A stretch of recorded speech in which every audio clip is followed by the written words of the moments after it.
Գիտեք, ինֆարկտը գալուց չի զգուշացնում, այն գալիս է պատահաբար, անակնկալ մատուցում, յուրաքանչյուրին անգամ ստրես առաջացնելով։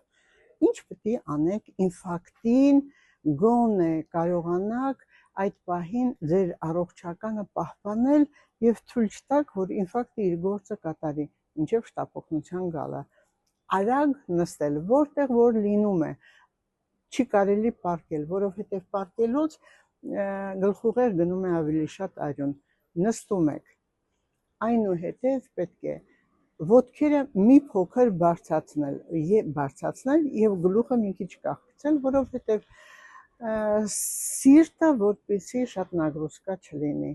այնուհետև ասպիրին ծամել, ոչ թե խմել, այլ ծամել, լավ ծամել, հետո կուլ տալ, ջուր չի կարելի խմել, արագ զանգել շտապօգնություն, դուռը բաց թողնել, որպեսզի շտապօգնության համար խնդիր չլինի,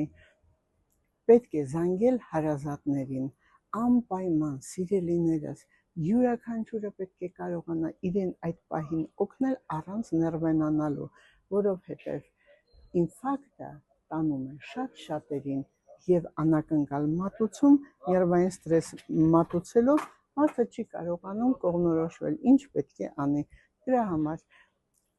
երբ խնդիր ունեք սրտի, անպայման հետազոտվեք, իսկ այն մեզ մոտ ընդամենը 5000 դրամ է։